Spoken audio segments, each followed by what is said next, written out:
Christian, when I said bucket list, Yeah. I didn't mean your personal bucket list. What is this? Well, I wanted to come to the Mandarin Oriental and have afternoon tea. That was on my bucket list. I mean, it is nice, but I meant on automotive bucket list. Oh, okay, fine. Monte Carlo, home of Formula One. The cars drive the same street circuit as road cars do. It is Yeah. the perfect place to start an incredible journey. Monaco wouldn't be Monaco without Ferrari. So Yeah. why don't we go to where Ferrari was born? See, I like that. I love Maranello, and Ferrari being Ferrari, it's almost like the pinnacle and the start of supercars.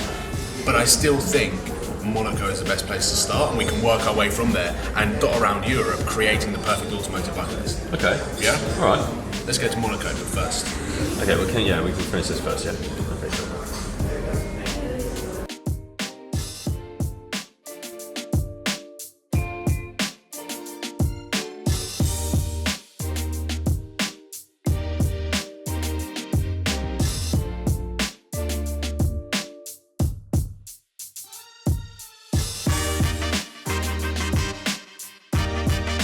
So if you haven't already guessed it, we are creating an automotive bucket list. This is a dream of mine that has been turned into reality thank you to BOTB Dreamcars. Myself and Christian are in Monaco with my Lamborghini. Finally, this dream of mine has probably been an idea for around 12 months, and it is the perfect partnership to team up with BOTB Dreamcars, because if you remember last year, I teamed up with you and gave away a Ford Mustang to a very lucky winner, a 21-year-old. Yeah. And that is not uncommon on BOTB, because every single week you give away a dream car to anyone in the world. Every single week, yeah, we have over 180 cars to choose from online, and every week guaranteed we give away a car. So over the next 6 to 9 months, myself and sometimes Christian are going to be traveling around Europe trying to create the perfect automotive bucket list that you guys can get involved with, BOTB winners and future BOTB winners, which is why we're starting here in Monaco. I feel the atmosphere is electric, the supercars down there are incredible, and number one on the bucket list is the Monaco Formula One street circuit. Every year the F1 calendar descend on Monaco, shut down the city and race around here. Michael Schumacher, Ayrton Senna, Lewis Hamilton, and now us. But our lap time isn't going to set the world on fire. Probably not, no. We're going to be driving around in my Lamborghini Huracan, showing you the sights, and I've never actually completed a full lap of the circuit continuously. Today's the day. Today is the day, so join us in my Huracan for a lap of the Monaco street circuit. Let's go. Let's go.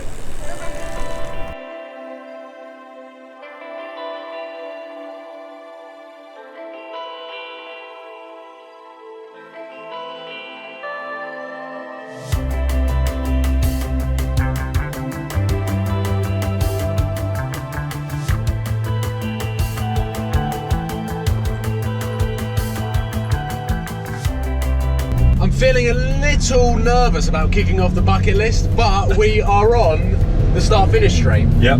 This is the famous lights out moment in Monaco, and we're coming up to the first corner, which takes us up the hill and into Casino Square. And right here, one of my most recent memories of Monaco is when Verstappen, do you remember when he binned it into this corner here, which cost Lewis the race because he had a dodgy pit?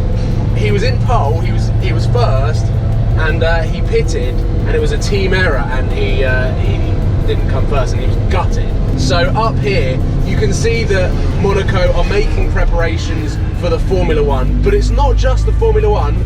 Formula E are here 3 weeks before the F1, and then 2 weeks before the F1 is the historic Formula One circuit. So Monaco's got so much motorsport history, and even though we're not travelling at 200 miles up this hill like the Formula One cars are, it's so easy to tell why this circuit is one of the most exciting but also one of the most dangerous circuits on the F1 calendar, because there is no room for error. No, it's just barrier or tarmac, that's it.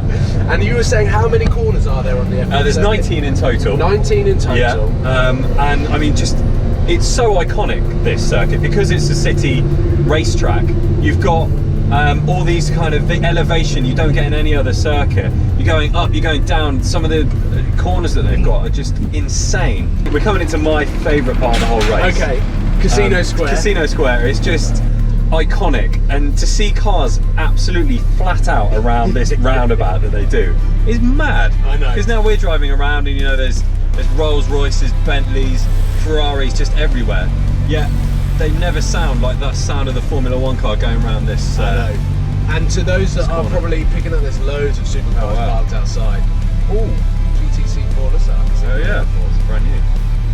One thing that I think is probably good to note, because some F1 fans might know that we're not actually doing the full circuit because they go the opposite way round Casino Square, and we don't want to have a head-on collision. So we are taking it very We're doing the best we can. We're doing the best that we can. Now we're coming up to the famous Fairmont hairpin, which is probably one of the slowest corners of the track, but you really get a sense of just how this city shares its street roads with a race circuit because of the banking. Yeah. You get to see the rumble strips are on the road all year round, so you can feel like you're actually a Formula One racing driver whenever you come down here.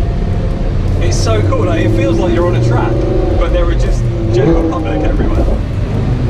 You do this hairpin. We're not actually hitting an apex because unfortunately people are on the other side. Still put your foot down and enjoy it. And let's hit this apex, look. Oh look, we're actually hitting an apex. Oh. One thing that you don't get when you're racing is zebra crossings. That's true, yeah, having to wait for people to cross. This is the corner where in 1988 Senna went round here 30 seconds in front of everyone else and binned it. Don't do the same. And now we're coming to the tunnel where these cars, when the Formula Ones go through about 180 miles an hour. And it is continuously on a bend. There is no straight here. Yeah. So not only are they flat out, they're also at an angle on the steering wheel to corner the cars. It's just mental.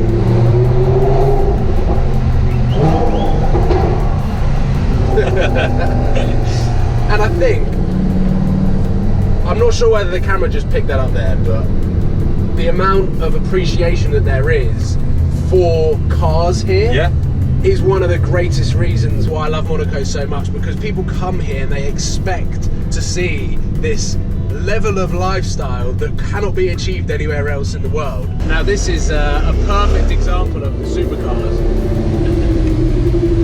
We've got an Aston Martin DBS right here, followed by a stunning volcano orange McLaren 570. That's lovely. That is really nice. It's like one massive car showroom where all the cars are actually driving. Exactly.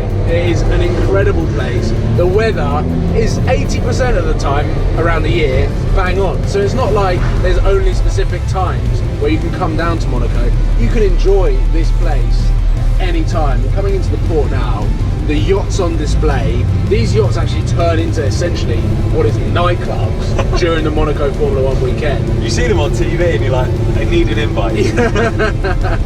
And it's totally, the atmosphere is just electric. Like this port homes some of the most expensive yachts, and you can almost like walk right up to them and just take everything in.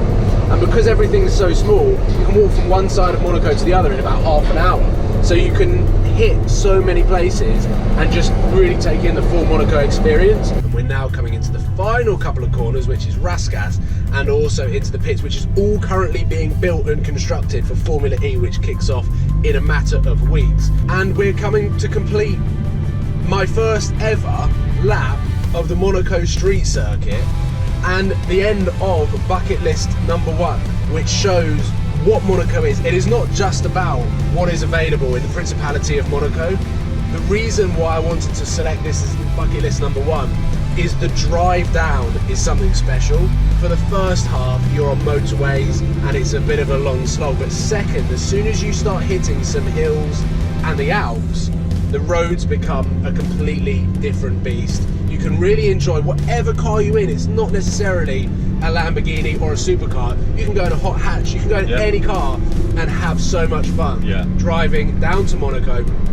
Once you arrive in Monaco, then everything just elevates to that next level.